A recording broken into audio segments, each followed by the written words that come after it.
रानो, कितना अच्छा दिन है ना? हाँ लाडो, पर दिन ब दिन गर्मी बहुत बढ़ रही है। कभी कभी लगता है कि घोंसले को आग ही लग जाएगी। हाँ रानो, पर मुझे तो कोई परेशानी नहीं है। जब भी तेज गर्मी पड़ती है तब मैं मेरे स्विमिंग पूल में जाकर बैठ जाती हूँ, वो भी ठंडे ठंडे। मन को कैसे सुकून मिलता है। हाँ हाँ बुलबुल, अब हर एक का नसीब तुम्हारे जैसा अच्छा थोड़ी ना है। एक तो तुम्हारा घोंसला झरने के पास है और तुम्हारे इलाके में हरियाली भी ज्यादा है। पर इस साल तो नदी नाले भी सूखे पड़ रहे हैं। न जाने हमारा आगे क्या होगा। क्या पता आज बुलबुल जिस ठंडे ठंडे पानी में नहाती है उसे कल पीने के लिए पानी भी ना मिले। शुभ शुभ बोलो सीमा, मुझे पता है कि तुम मेरे स्विमिंग पूल पर जलती हो। ऐसी बात नहीं है बुलबुल, सीमा बिल्कुल सही बोल रही है। मेरा तजुर्बा कहता है कि पानी की कमी की वजह से बहुत सारे जानवर मारे जाएंगे। तो मीनू मौसी, अब हमें क्या करना चाहिए? करना क्या है, जो करना है वो प्रकृति ही करेगी। मीनू मौसी, इस साल इतनी तेज गर्मी पड़ने का कारण क्या हो सकता है? इस सब का जिम्मेदार सिर्फ एक ही है, वो है इंसान। वो कैसे मीनू मौसी? इंसान अपने स्वार्थ के लिए पेड़ों को काटे जा रहा है। इस पूरे ब्रह्मांड में केवल पेड़ ही एक ऐसी चीज है जो ऑक्सीजन बना सकती है। ऑक्सीजन की लेवल जितनी अच्छी होगी उतना पर्यावरण का संतुलन बना रहेगा। और जब ज्यादा पेड़ काटे जाएंगे तो कार्बन डाई मीनू मौसी, कार्बन डाई नहीं, कार्बन डाइऑक्साइड, हाँ वही उसकी मात्रा बढ़ जाएगी। वो कार्बन डाइऑक्साइड गर्मी को पकड़े रखता है। अब आई बात समझ में। पर मीनू मौसी, आपको ये सब कैसे पता? थोड़ा बहुत यूट्यूब तो मैं भी देखती हूँ। तो इसका मतलब है हमें ज्यादा से ज्यादा पेड़ उगाने होंगे। इंसान कितने बुरे हैं, उनकी वजह से हमारा जीवन खतरे में आ गया है। ऐसा नहीं है रानो, सारे इंसान बुरे नहीं होते। कोई पर्यावरण संतुलन बनाए रखने के लिए पेड़ लगाता है तो कोई हम छोटे पंछियों के लिए पीने के लिए अपने छत पर पानी रखता है। चलो मीनू मौसी, हमें ऐसे ही अपने पीने के पानी की खोज करनी है। तू चिंता मत कर टूनी, ये जो हमारी वीडियोस देख रहे हैं ना, इन्होंने हमारे लिए अपने छत पर पीने के लिए एक कटोरे में पानी रखा है और दूसरे कटोरे में अनाज। चल, मैं अभी तुझे लेकर चलती हूँ वहाँ। चलो साथियों, हम भी मीनू मौसी के पीछे पीछे जाते हैं। हमें भी तो अनाज और पानी की जरूरत है। सारे उड़कर जाने ही वाले थे कि तभी राजा जी के कुछ सिपाही वहाँ पर आ जाते हैं। सुनो सुनो सुनो, सारे जंगलवासी सुनो। राजा जी ने शाम के समय सभा में आप सभी को आमंत्रित किया है। तो सारे जंगलवासी शाम के समय राजा जी के महल में आ जाए। अरे ये क्या, लगता है कोई जरूरी काम है। हाँ लाडो, मुझे लगता है कोई नई मुसीबत हमारा दरवाजा खटखटाने वाली है। शाम के समय सारे पंछी राजा जी के महल में आ जाते हैं। साथियों, मैंने एक जरूरी सूचना देने के लिए आप सभी को बुलाया है। दरअसल हमारे मौसम के जानकार पंछियों ने बताया है कि 1-2 दिनों में हमारे जंगल की तरफ बहुत बड़ा तूफान आने वाला है। आंधी के साथ साथ तेज बारिश भी हो सकती है, इसलिए आप सब अपने अपने घोंसले पक्के कर लो। पर राजा जी, इतने कम समय में हम हमारे घोंसले कैसे मजबूत कर पाएंगे? उसकी चिंता तुम मत करो, मैंने उसका सारा बंदोबस्त पहले से ही कर दिया है। हमारे सिपाही आप सभी को घोंसला बनाने की सारी चीजें ला कर देंगे। आपको बस उनको लेकर अपने घोंसलों को पक्का करना है। हमारे प्यारे राजा जी, चल टूनी, हमारे पास बहुत कम समय है। लाडो, कालू भैया और गोरी आज हमें दिन भर नहीं दिखाई दिए, कहीं किसी मुसीबत में तो नहीं है? हाँ रानू, चलो हम उनके घर जाकर देखते हैं। रानू और लाडो कालू के पास आ जाते हैं। वो देखती है तो क्या, कालू मिट्टी से लथपथ हो चुका था। अरे लाडो और रानो, तुम दोनों यहाँ, कहो क्या बात है? कालू भैया, क्या आपको पता चला जंगल में बहुत तेज तूफान आने वाला है और साथ ही साथ तेज बारिश भी हो सकती है। हाँ हाँ, वो तो मुझे पहले से ही पता है। मैंने ही मौसम के जानकार पंछियों को ये बात बताई थी।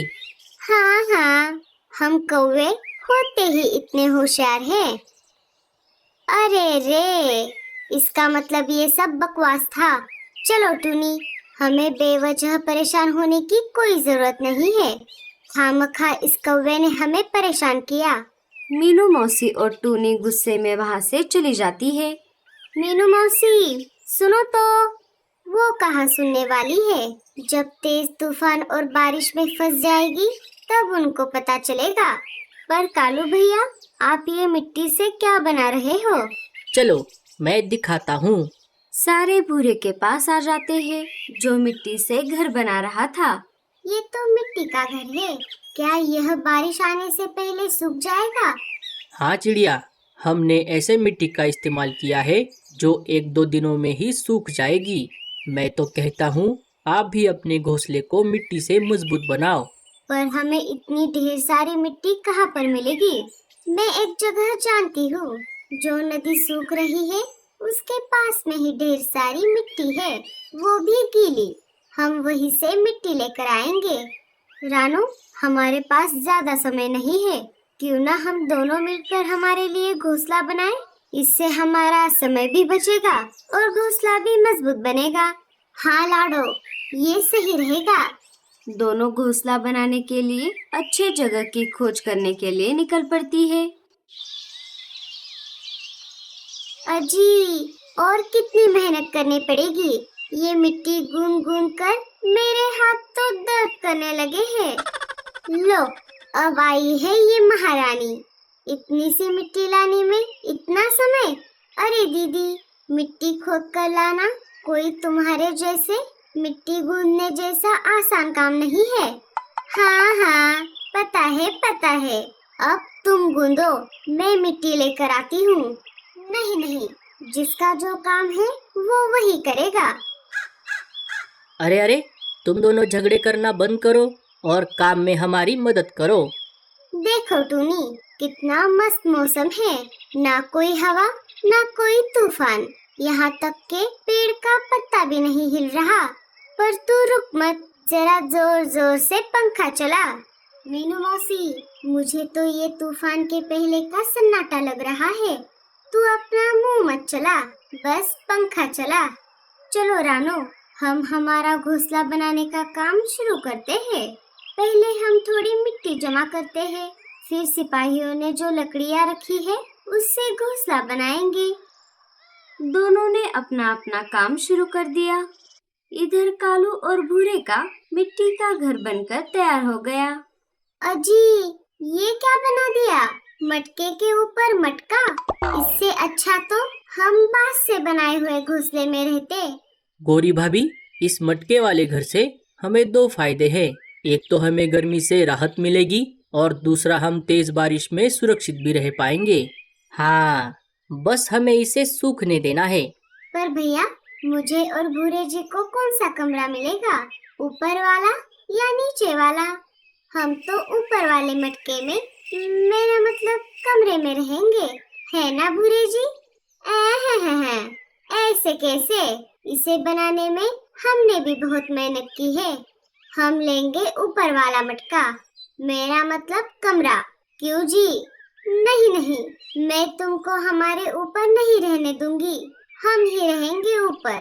अरे भूरे, ये क्या गड़बड़ हो गई? हमें मिट्टी के घरों को आजू बाजू बनाना चाहिए था, ना कि ऊपर नीचे। रीमा और गोरी की बातचीत झगड़े में बदल गई और दोनों आपस में झगड़ने लगी। रुक जा, अभी बताती हूँ तुझे। दोनों ने आपस में मारपीट शुरू कर दी। उन दोनों के झगड़े के चक्कर में सारा घोंसला तहस नहस हो गया। अरे रे, सत्यानाश! जब दोनों रुक गई, देखा तो क्या, पूरे मिट्टी का घोंसला बिगड़ चुका था। अजी, ये क्या हो गया? हो गया नहीं, होने वाला है। अब हमें ये पूरी मेहनत फिर से करनी होगी। कालू की ये बात सुनकर गोरी चक्कर आके नीचे गिर गई। इधर रानो और लाडो ने मिलकर अपना घोंसला पूरा कर दिया।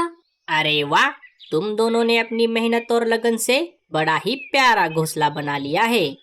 टूनी, अरे ओ टूनी, आज तुझे क्या हुआ है? इतनी जोर जोर से पंखा क्यों चला रही है? मीनू मौसी, दरअसल मैं पंखा नहीं चला रही, पंखा तो कब का हवा में उड़ गया और साथ ही साथ हमारे घोंसले का छप्पर भी। टूनी, ये क्या हो गया रे? जल्दी चलो यहाँ से, वरना हम भी इस तेज तूफान में यहाँ से उड़ जाएंगे। लगता है कालू कौवा सच कह रहा था। थोड़ी ही देर में तूफान के साथ साथ तेज बारिश भी शुरू हो जाती है।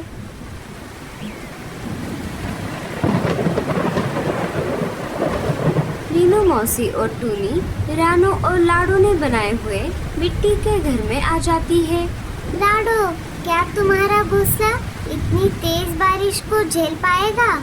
हाँ मीनू मौसी, आप डरो मत, हमने मजबूत घोंसला बनाने की पूरी कोशिश की है। जैसे ही तेज बारिश शुरू हो गई, वैसे ही घोंसले की छत से पानी टपकना शुरू हो गया।